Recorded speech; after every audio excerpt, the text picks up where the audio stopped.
In the kingdom of Aderan, the people believed the child's destiny was written before she ever opened her eyes. But there was one destiny that had been kept secret for 21 years, the destiny of Adesewa. Her father carried the secret to his grave, or so everyone believed. Your Majesty, if I do not return from this war, there is one promise I need you to keep. Name it. When my daughter comes of age, she must become the wife of your son. The king stared at him. He had expected a request for land, perhaps protection for the family he would leave behind. He had not expected a marriage proposal for two children who had never met, one of them not yet even born. You ask a great deal, Adebayo. I ask it because I trust no one else in this kingdom to keep her safe. You place a heavy burden on me, I know. The king did not understand what he meant by that. Not yet. He gave his word anyway. It would be 21 years before he understood what his friend had truly been asking him to protect her from. 21 years later, in a compound at the edge of the royal city, a girl swept a courtyard that would never belong to her. Her name was Adesewa. She was not a servant, and yet she was never quite family. She ate at the table. She wore the same fine cloth as the other daughters of the house. But there is a kind of belonging that cannot be given with food and cloth, and Adesewa had learned a long time ago not to expect it. Adesewa, when you finish there, see if Mama needs help with the baskets. Of course.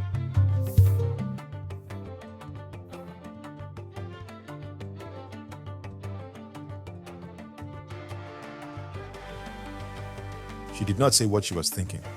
She had learned long ago that there was no use in it. But watch her eyes, my people. A girl who has stopped expecting anything is not the same as a girl who has stopped wanting anything. Remember that. It will matter later.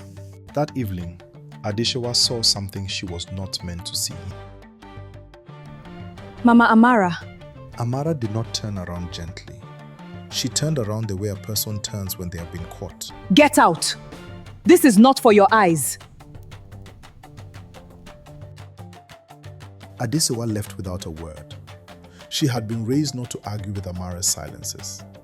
But that night, lying awake, she found herself asking a question she had never quite let herself ask before. What does a woman have to be hiding, that she would rather burn it than let her own daughter, even a daughter she never wanted, see it? Now, my people, I want you to hold that question carefully, the way you would hold a coal, because we will come back to it, and it will burn you before it warms you. While Adesewa swept a courtyard she did not own, on a hill above the city, a prince sat in a council he did not want to be part of. Your Highness will need to choose a bride before the next harvest. The kingdom expects it, and I have already taken the liberty of narrowing the field. How generous of you. I only want what's best for Aderan. Of course you do. Watch this man closely, my people. He smiles more than anyone else in this story. That is not a compliment. That same afternoon, the prince did something a prince is not supposed to do. He left. No guards, no procession, just a horse, a forest path, and the first quiet he had felt in weeks. Kayode riding alone, dappled light through trees, a sense of relief on his face, until his horse rears at a sudden noise and throws him. Pride, they say, rides ahead of a fall. In Kayode's case, it was simply a startled horse, but the fall was no less humbling for it. Adesewa nearby, gathering herbs, hearing the commotion, coming upon Kayode on the ground, dazed, his fine clothes marking him as a stranger to hard forest ground. A man who doesn't know this forest shouldn't enter it alone. Noted. Somewhat late. You're lucky it's only your leg and not your neck. Do you always speak to strangers this way? Only the foolish ones. He laughed, actually laughed, for what felt like the first time in a season. No one in the palace spoke to him this way. No one dared. Bowed heads do not tell a prince when he has done something foolish. This girl did not know who he was. And that, my people, was the exact moment he became interested in finding out who she was.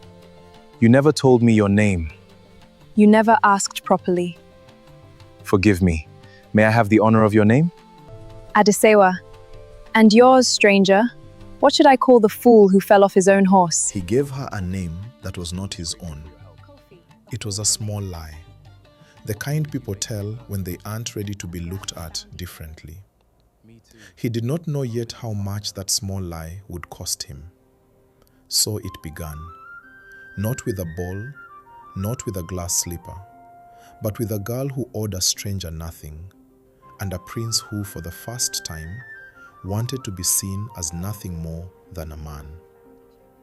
But my people, remember the burning letter. Remember the woman who turned around like someone caught in a crime. Because before this story ends, you will have to decide for yourself whether Amara was the villain of Adesewa's life or the only reason she was still alive to live it. When we left them, a girl had just given a stranger the wrong reason to smile, and a woman had just burnt the only proof of a secret she'd carried for 21 years. Neither of them knew yet how little time was left before both secrets came undone. Adesewa did not tell Amara about the man in the forest. She didn't need to. Amara already knew. The way mothers who are not quite mothers sometimes know things before they are told. Were gone longer than the herbs required. I lost track of the light. You will not go back to that part of the forest again. Amara, it's only... I did not ask for a reason. I gave you an instruction. Adesewa said nothing more. But that night, she lay awake turning the command over in her mind, the way she turned over the burned letter weeks before. My people, a woman who fears nothing does not forbid a forest path for no reason. Remember that Amara did not say, "It is dangerous." She said, "You will not go." There is a difference between fear for a girl's safety and fear of what a girl might find. But you already know, my people, that a command given without a reason rarely holds a heart that has already begun to wander. They met at the market, where a prince could stand unnoticed among the cloth sellers if he wore plain enough clothes. They met at the riverbank, where she taught him which stones were safe to cross and which would drop a fool waist deep in cold water. They met beneath the great tree at the forest's edge, where conversation came easier than either of them expected from two people who, by every rule of their world, had no business speaking to each other at all. You still haven't told me what you do when you're not saving foolish men from themselves. I sweep courtyards that will never be mine, and I raise children who are not quite my sisters. That sounds lonelier than you say it. I didn't ask for your pity. I'm not offering pity. I don't know what I'm offering. Company, maybe. He meant it. And that, more than anything he could have said, was what began to undo her carefully kept distance. One evening, their path crossed someone else's. An old man who lived so close to the sacred grove that the villagers were never quite certain whether he was still entirely of this world. Do you know what you are walking beside, child? A friend, nothing more. The forest does not send friends walking beside promises, Adesewa. It sends them walking beside the thing the promise was made about. What promise? What are you talking about, old man? Ask your mother. Ask her what she buried alongside your father's memory. He left her standing there with more questions than she'd had in 21 years combined. But my people, the guardian never lies. He simply never tells you the whole truth at once. That would be too easy a gift for a story that has waited this long to be told. While Adesewa carried a stranger's riddle home with her, the palace prepared to make an announcement that would reach every household in Aderan, including hers. By the next harvest, my son will take a wife. Every family of standing in this kingdom is invited to present their daughters before the court. It was the kind of announcement every ambitious household in Aderan had been waiting years to hear. And in one compound, at the edge of the city, it landed like a stone dropped into still water. Mama, did you hear? Every house of standing, that's us. That's finally us. Yes, I heard. You don't look pleased. I am pleased. Go, help your sisters prepare. They left her standing alone in the courtyard. And for a long moment, Amara did not move at all, because the messenger's words had not sounded like an invitation to her. They had sounded like a summons. Now, my people, ask yourselves the question Amara herself was asking in that courtyard.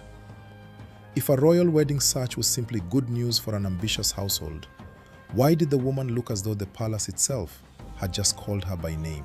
That same evening, beneath the great tree at the forest edge, Kayode decided it was finally time to stop being a stranger.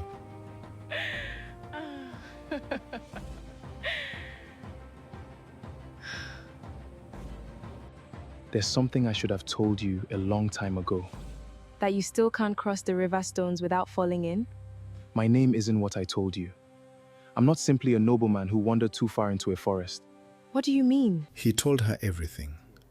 The palace, the council, the father who had just announced a kingdom-wide search for his bride. You're the prince. Adesewa.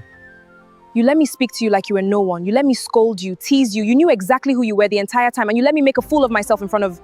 In front of no one. There was no one else here. There was never anyone else here but us. That's exactly the problem. You knew who us really was. I didn't. She did not look back. And Kayode, who had spent his whole life being agreed with, deferred to, and bowed to, stood alone beneath the tree, discovering for the first time what it felt like to actually lose something. So the girl who had never expected anything from anyone walked away from the one person who had finally offered her something real, because the offer had been wrapped in a lie, even a small one. But my people, before you judge her too quickly, remember this. Adesewa was not only walking away from a prince who had deceived her, she was walking home to a woman who had been deceiving her for far longer. And she had no idea yet how much those two lies were about to become the very same secret. A prince had just learned what it costs to be loved as a stranger and lost as a king's son. And somewhere behind the walls of a palace he hadn't yet entered, an old promise made 21 years ago was about to be read aloud for the first time since the night it was spoken. The morning after the announcement, King Adewale sat with his record keepers, reviewing the households of every noble family who might present a daughter for his son. It should have been a simple matter of names and lineages. It was not. And here, Your Majesty, an old entry from the year of the Eastern War, a private vow sealed under your own hand. The king took the scroll before the record keeper could say more. He did not need to be told whose name was written there. 21 years. Your Majesty? Leave me, now. Alone, the king read the vow again. And for the first time in 2 decades, he allowed himself to wonder what had become of the daughter he had promised his son to, before either child had taken a single breath. My people, a king does not forget a promise like that by accident. He buries it. And a man only buries something that deep when he is afraid of what digging it up might cost him. It did not take long for the king's inquiries to lead him to one door. Your Majesty, this is an honor I was not prepared for. 21 years ago, a warrior named Adebayo asked me to promise his unborn daughter to my son. I understand you raised that daughter after her mother's death. I raised Adesewa as my own, Your Majesty, nothing more. That is not what I asked. The silence that followed lasted only a few seconds. It felt to both of them considerably longer. Whatever promise her father made, Your Majesty, I ask you humbly to forget it. Adesewa is not meant for the palace. She is not meant to be seen. That is a strange thing for a mother to want for her daughter. I am not her mother, and I have spent 21 years keeping her far from exactly this conversation. The king studied her for a long moment. He had come expecting answers. He left with only more reasons to distrust the woman who had raised his son's promised bride. Now, my people, hold this moment carefully. If you had not been told anything else about Amara, what would you believe of a woman who begs a king to forget his own son's betrothed? I will tell you plainly. Even the king began to wonder whether the woman raising Adebayo's daughter was protecting her or finishing what she started. Word of the king's visit to Amara's compound did not stay quiet for long. Little in Aderan ever did, especially not when Chief Okonji made it his business to know. Amara, I hear the king himself paid you a visit. You are becoming quite important all of a sudden. It was nothing, Chief Okonji. Of course, and yet I find myself remembering old matters now that the palace is asking questions again. Matters from the year of the Eastern War, matters I would have thought long buried. He said it lightly, almost kindly. But Amara had known men like Okonji long enough to hear the blade beneath the velvet. I don't know what you mean. I think you do. And I think, for both our sakes, some things are best left where they were put 21 years ago. Wouldn't you agree? He left without waiting for an answer. He did not need one. Amara stood alone in her courtyard for the second time that week. And for the second time, she said nothing to anyone about why her hands would not stop trembling. My people, watch this man smile again. It is doing a great deal of work tonight, reminding a frightened woman exactly how much he already knows and exactly how much power he holds in choosing to say nothing further. That is not the behavior of an innocent advisor checking on an old friend. Adesewa, for her part, had not spoken more than a few words to Amara since the night she was forbidden from the forest. But something had shifted in Amara since the king's visit. A fear too large to keep entirely behind a locked door. There are things I should have shown you a long time ago. Inside the box, a healer's satchel, still faintly smelling of dried herbs after 21 years. Notes in careful, looping handwriting, and several pages, their edges burnt black, a name blotted out beyond recognition. This was hers. Your mother treated the wounded after your father's final battle. These are her notes from that week. Why would you burn her handwriting? Why would you burn any of this? She stopped herself. It was the closest she had ever come to finishing that sentence, and both of them knew it. Because some of what she wrote was dangerous to whoever could still read it. I was protecting. It doesn't matter now. Keep what's left. It was always meant to be yours. Adesewa did not know, yet, whether to be grateful or afraid. My people, I will tell you honestly, neither did Adesewa. Sometimes the truth arrives in pieces too small to tell you what shape it will eventually take. Unsettled and unable to sleep, Adesewa found herself walking, without quite deciding toward the sacred grove. You found her satchel. How do you always know these things before I say them? Because I was there, child, the week those notes were written. Your mother came to me after tending the wounded from your father's final battle. She was not afraid of blood. She had seen enough of it. She was afraid of a pattern. Adesewa felt something cold settle in her chest. Not surprise exactly. Something closer to recognition, as though a shape she had always sensed in the dark had finally stepped close enough to see. The wounds did not match the story the army told. Men struck from directions no enemy should have known to attack from, as if someone had told the enemy exactly where your father's forces would stand and when. Someone betrayed him. Someone close enough to know his position before the enemy did. Your mother believed that. And not long after she began asking who, she was no longer alive to finish asking. He did not say Amara's name. He did not need to. The accusation was already sitting in the space between them, waiting for Adesewa to decide whether to pick it up.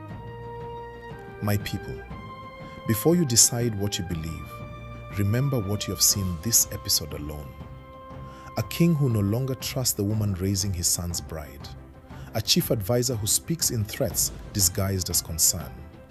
And a stepmother who burns evidence rather than explain herself. If you're certain, tonight, that you know who killed Adesewa's mother, I would ask you to sit with that certainty a little longer. Because certainty in this story has not yet earned your trust. A king had buried a promise. A chief advisor had bared his teeth beneath a smile. A satchel of burned pages had given a girl her mother's handwriting, but not her mother's truth. And an old man in a misty grove had finally said the word none of them had dared say aloud: betrayal. Tonight, the last person who actually knew what happened would finally stop protecting Adesewa with silence and start protecting her with the truth instead. Adesewa did not go home quietly that night. She went home with a question so heavy it nearly broke the door down before she did. Baba Fade told me my mother suspected a betrayal. that someone inside this kingdom gave the enemy my father's position. Sit down, Adesewa. All the way down this time. Not for a piece of the truth. For all of it. Amara did not deny it. She did not even look surprised.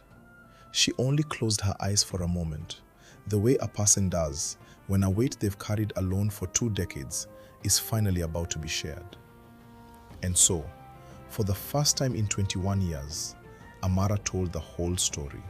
Your mother was not only a healer, she was careful, observant, when she treated the wounded after your father's final battle, that the enemy had known exactly where to strike and when. Who? She never told me a name. She told me she was close. She just only can prove Proven it to the king, proof she was gathering when she died. Amara's voice did not break, but something in her posture did. The years of held tension finally visible on her face. They called it an accident, a fall. I was the only one who ever asked why a healer who knew every root and remedy in this kingdom would fall somewhere she had walked 1,000 times before. You think she was killed? I know she was killed. Because 2 nights before she died, she came to me, not the king, not the guardian, me. Amara reached beneath the floorboard beside her sleeping mat and drew out a second smaller box, one Adesewa had never seen in 21 years of living in this house. Inside, a single folded page, half burned at the edges, the same hand as the satchel notes. If anything happens to me, protect my daughter, even if she grows to hate me for it. I did not understand what she meant. Not fully, not until you were old enough to ask questions, and I realized that No one, not the palace, not the court, not whoever did this, ever had a reason to look twice at Adebayo's daughter. So she made herself the villain of Adesewa's childhood, on purpose. Because a girl the whole household quietly pitied was a girl no one thought worth watching closely. My people, I told you at the very beginning of this story to hold your judgment carefully. Now you understand why. The coldness, the forbidding of the forest, the burned letters. Every moment you were certain was cruelty, was armor. Amara did not fail to love Adesewa. She loved her exactly the way her mother asked her to, by making sure no one else ever noticed she was there too at all. Adesewa did not know at first what to do with 21 years of misunderstanding, corrected all at once. I hated you. For years. I told myself I understood why you were the way you were, and I still hated you anyway. Good, that means it worked. A girl who is hated is a girl no one asks questions about. That's not something to be proud of. No, it's something I would do again tomorrow if it kept you breathing. She was my mother's last promise to me, wasn't she? You. I suppose I was. It was the first time in this story that Adesewa had ever called Amara anything close to family. It would not be the last. But it would be the last time either of them felt safe enough to simply sit with it without fear pressing in from every side. Because relief in Aderan never lasted long uninterrupted. Adesewa, listen to me. Whoever did this, whoever betrayed your father, whoever silenced your mother, they are still in this kingdom, close enough to the throne that they have never once been questioned in 21 years. And now the king is asking questions about me. And Chief Okonji is standing close enough to the king to hear every one of them. I kept you hidden because hidden was the only way I knew how to keep you alive. But I cannot keep you hidden anymore. The king already knows your father's name. It is only a matter of time before he says it somewhere Okonji or whoever Okonji answers to can hear it too. Then I would rather know the truth standing in the light than hide from it in the dark for another 21 years. Amara looked at her for a long moment, and for the first time, she did not try to talk her out of it. Your mother would have said exactly the same thing. That is what frightens me most of all. My people, understand what has just happened here. The mystery you spent 3 episodes trying to solve, was the stepmother a killer, has just been answered. But answering it did not make Adesewa safer. It made her a target. Because the truth Amara has spent 21 years burying is the very same truth someone else in this kingdom has spent 21 years making sure never surfaces. And now, my people, it is surfacing. The truth had finally found its way to the surface. Amara was no killer. Only a woman who had spent 21 years disguising love as coldness to keep a promise to a dead friend. But truth, once it surfaces, does not stay quiet for long. And in a palace built on old secrets, silence had always been someone's best weapon. Tonight, that silence was about to run out. The formal presentation of daughters arrived exactly as promised. Every household of standing summoned before the court.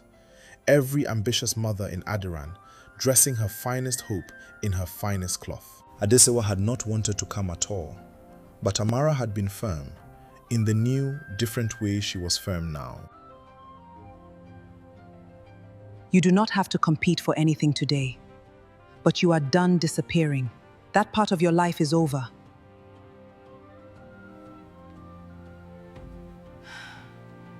So Adesewa stood at the back of the throne room, unnoticed by almost everyone in it, until the king rose to speak. Before this presentation continues, there is a matter I must settle, one that predates every family gathered here today. A murmur moved through the room. This was not part of the ceremony anyone had expected. 21 years ago, a warrior named Adebayo saved my life in the Eastern Campaign. Before his final battle, he asked one thing of me in return, that my son marry his daughter when she came of age. That daughter stands in this room today. Adesewa, daughter of Adebayo, step forward.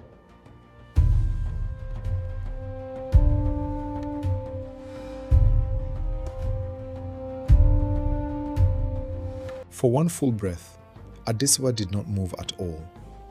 21 years of being unseen do not undo themselves in a single instant, even when a king himself is the one finally seeing you. My people, imagine it. The girl who swept a courtyard that was never hers, called forward by the king of the entire kingdom, in front of the very household that had spent her whole life treating her as an afterthought. This is the moment every version of this story you have ever heard would call the ball. This cannot be real. It's real, and it explains a great deal we should have noticed sooner. I never wanted to believe it. Adesewa walked forward through a court full of strangers who, until this moment, had never once looked at her directly. She kept her eyes on the king.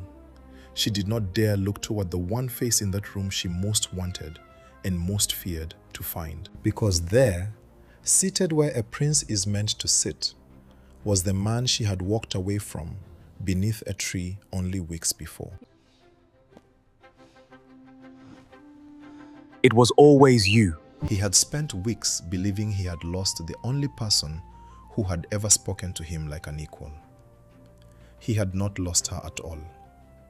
He had simply not yet understood what he'd found. Majesty, I thank you for speaking my father's name aloud. But I did not come here today to be chosen. I came because a woman who loves me told me it was time to stop hiding. Then nothing further will be decided today, except this. No one in this kingdom will pretend any longer that you do not exist, or that your father's promise was never made. Notice what Adesewa refused to do. She did not fall into Kayode's arms the moment the court gave her permission to. Whatever happens between them from here, it will happen because she chooses it, not because a king declared it, and not because a promise made before her birth obligates her to it. Not everyone in that room received the king's words as a triumph. In the shadow of a pillar near the throne, Chief Okonji watched the entire declaration with a stillness far more dangerous than his usual smile. He had believed the past safely buried the moment Yewande stopped breathing. He had believed it buried a second time when Amara made herself small enough that no one thought to ask what she was hiding. He had been wrong twice now. He did not intend to be wrong a third time. 21 years. 21 years, and it finds its way back regardless. Did not leave, he kept watching. The girl is no longer the problem. The girl is protected now by a king's own word. But the woman who raised her still holds something dangerous in that compound of hers. Find it, and make certain she does not live long enough to hand it to anyone else. My people, I told you at the very start of this story to watch this man smile closely. Tonight, for the first time, he has stopped smiling altogether. That is not relief. That is a man who has run out of quieter ways to protect himself. So the girl who had spent 21 years unseen was finally seen by an entire kingdom in a single afternoon. A prince who thought he had lost her discovered he had never truly known who she was to begin with. And in the shadows of the very palace that had just spoken her name aloud, the man responsible for her father's death and her mother's silence gave the order to finish what he started 21 years ago. Adesewa had stepped into the light. But my people, the danger she had spent her whole life hidden from was no longer waiting in the dark for her. It was already on its way to the one person who had kept her alive long enough to see this day at all. Amara had not gone with Adesewa and the household to the palace that evening. Someone, she'd said, needed to stay behind and make sure the house was still standing when they returned. She did not hear him at first. Men who are sent to do quiet work learn to move like they were never there at all. But Amara had spent 21 years listening for exactly this kind of silence. It was the sound a threat makes when it is trying very hard not to be heard. You've come a long way to steal from a woman with nothing worth stealing. The figure did not answer. He had not been sent to talk. My people, understand something about Amara that this entire story has been trying to show you. A woman who spent 2 decades disguising herself as unremarkable did not do it by accident. She learned, somewhere along the way, exactly how to survive being underestimated. Back at the palace, the celebration of the king's declaration had not yet ended. But Kayode, for reasons he could not fully explain to himself, could not sit still through it. I know I have no right to ask anything of you tonight, but something is wrong. I don't know how I know it. I just know it. Wrong? How? Where is Amara? Take me there now. The question landed in Adesewa's chest like a stone dropped from a great height. She had not thought of it until this exact moment. Amara had stayed behind, alone. On the one night every enemy Amara had ever feared now knew exactly where to find her. By the time Adesewa and Kayode reached the compound, Amara was no longer alone with the intruder, but she was not yet safe either.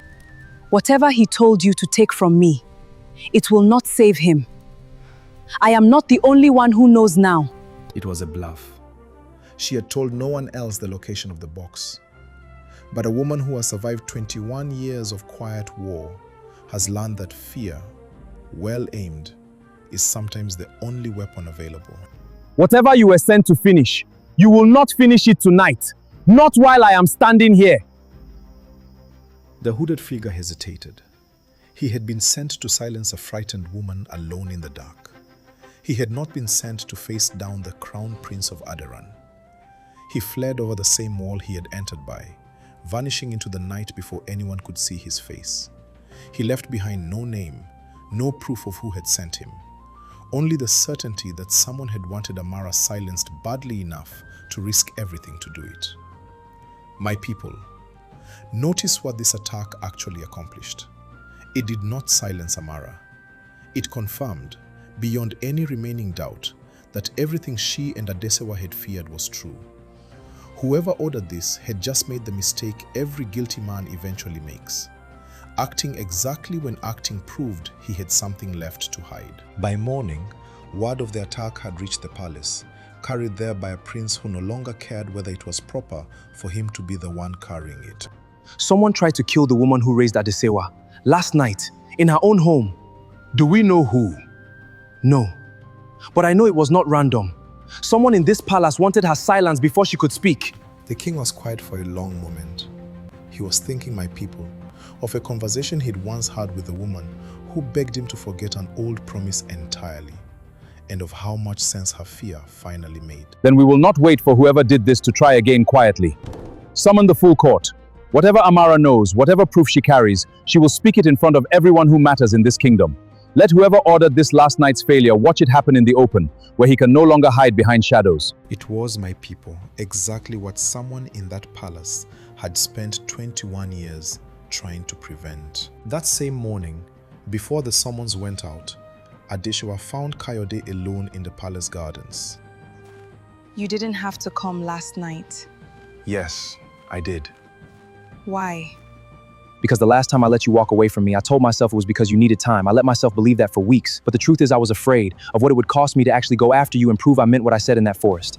Last night, I stopped being afraid of that. I would rather lose everything trying to protect what matters to me than keep anything by staying safely out of the way. Kayode. Adesewa did not answer him with words right away. Some things, my people, are better answered by simply not stepping back this time. Ask me again, properly, not as a promise your father made before I was born, as yourself. Adesewa, whatever happens at court tomorrow, will you let me try to deserve you? Not because of a promise, because I want to. Ask me again after tomorrow, when we both know exactly what we're walking into. Adesewa did not answer him with words right away. Some things, my people, are better answered by simply not stepping back this time. A man had been sent into the dark to silence a woman and had fled empty-handed. A king had run out of patience for quiet answers, and a woman who had spent 21 years disguising love as coldness was about to stand before the full court of Aderan and finally say every word she had been forbidden by her own fear from speaking.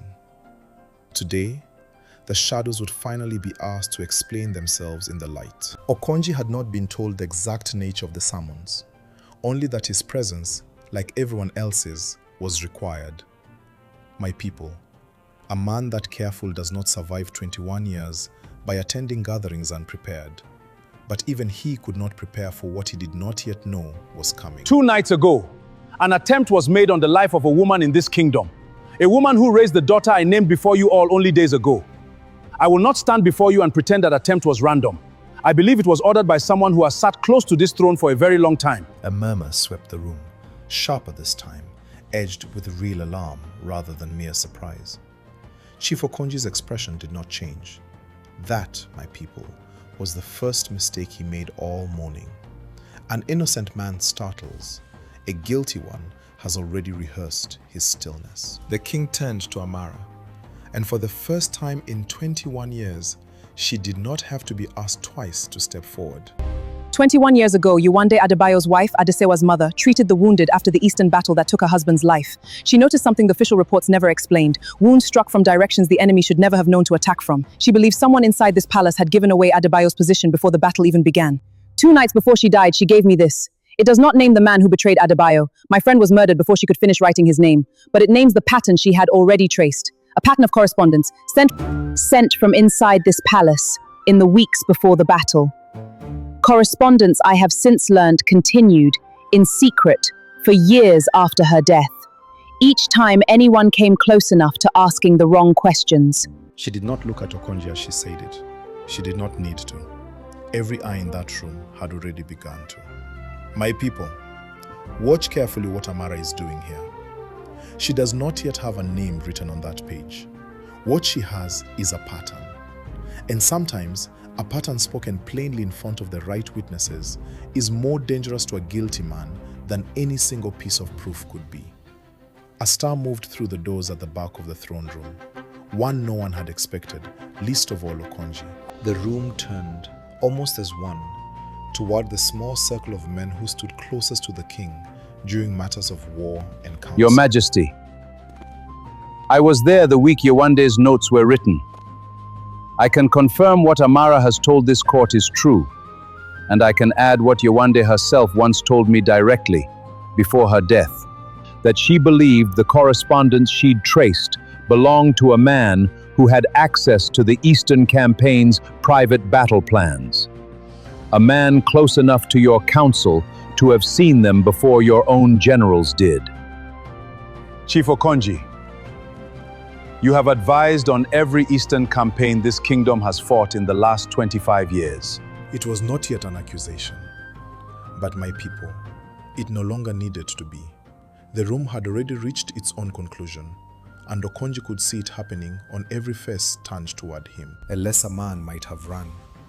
Okonji, whatever else he was, had never once been a lesser man.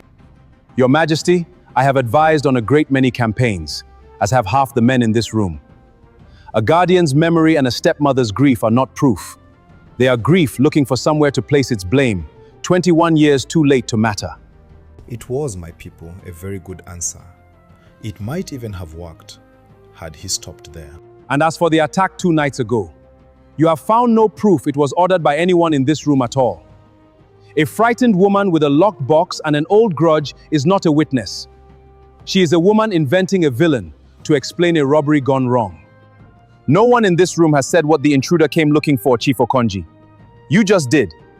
The silence that followed was the loudest sound in the entire throne room. Okonji had spent 21 years surviving on careful words. In the end, my people, it was one careless sentence that undid him. This is the moment every version of this story has been building toward. Not a battle, not a chess, but a single unguarded word from a man who believed himself too clever to ever need to guard his words at all. Adebayo was a fool who would have seen this kingdom bled dry, defending borders too costly to hold. I did what was necessary for Aderan's survival. His wife should have let a dead man's mistakes rest with him. You will be stripped of your counsel, your title, and your place in this palace, effective this hour. He had confessed, my people, not out of guilt, but out of the particular pride of a man who has always believed his reasons excused his actions. The court did not receive it as an excuse. They received it as exactly what it was. 21 years ago, I made a promise to a dying friend and then let myself forget the cost of keeping it. You did not have that luxury. You paid that cost every day for both of us. I did not do it for you, Your Majesty. I did it for her. I believe I owe you a question. Properly this time. Ask it then. He did. And for the first time in this entire story, my people, the answer did not need a single word of narration to explain it. In the days after the court's verdict, Amara's household settled into a quiet that none of them, least of all Folasade, quite knew what to do with. She had spent her whole life believing the crown, when it finally came, would come to her. She had not spent nearly as much time wondering what she would have done with it had it come. You don't have to sit out here alone, you know. I spent years being certain I deserved something I never once asked myself if I actually wanted. I wanted the crown, Adesewa. I don't think I ever once wanted him. That's not nothing to learn. No, it's only 21 years late. Adesewa did not correct her. Some lessons, my people, are true, even when they arrive too late to change anything. They only change what comes next. Ronke, meanwhile, had spent the days since the trial doing what she always did best, watching, quietly, and saying very little until it mattered. Tell the king I have information relevant to Chief Okonji's remaining allies. I have been watching his correspondence patterns for longer than anyone realizes. It was Ronke in the end who quietly helped the crown trace the last of Okonji's hidden allies within the court. The sharp, watchful mind that had spent an entire series being underestimated by everyone, including the audience, finally given a task. You could have said nothing. No one would have known what you knew. I know. I decided I was tired of being the sister no one asked anything of.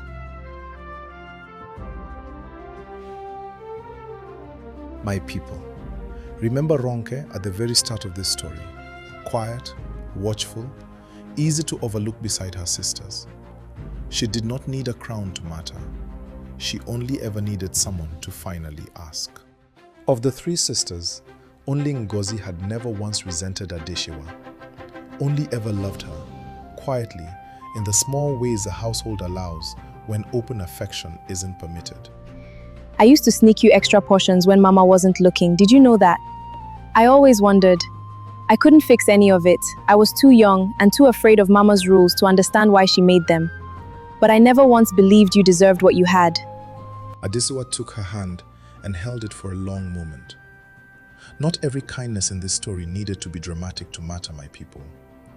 Some of it had simply been quiet and constant and finally worth saying aloud. On the morning of the wedding, the kingdom of Aderan woke to red earth roads swept clean, courtyards strung with woven cloth in every color the dye makers owned, and a palace preparing to welcome, for the first time in 21 years, the daughter it had once forgotten to look for. Adesewa stood in a private chamber, dressed for the first time in her life in cloth that had never once belonged to anyone else first. Amara stood behind her, adjusting a final fold of fabric with hands that for once were not shaking. Your mother fear. would have done this herself if she'd been given the chance. She sent someone just as good. Amara did not have an answer for that. My people, some love does not need one. Before the entire gathered kingdom, nobles who had once ignored her, a household that had once overlooked her, and a king who had once buried her name out of fear, Adesewa walked toward a prince who had spent this whole story learning what it meant to be loved for exactly who he was and nothing more. There was no glass slipper in this story, my people. There never needed to be one.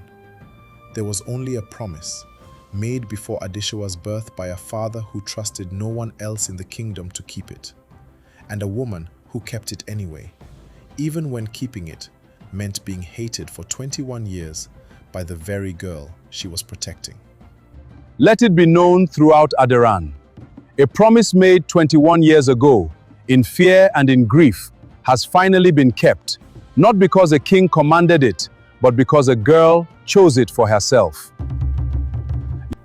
The kingdom celebrated long into the evening, but my people, the moment that mattered most had already happened quietly, hours before, in a private chamber where a girl thanked a woman for finishing what her mother started. Years later, the people of Aderan would tell the story of Queen Adesewa. They would talk about the prince who loved her enough to earn her trust twice. They would talk about the promise made before she was born.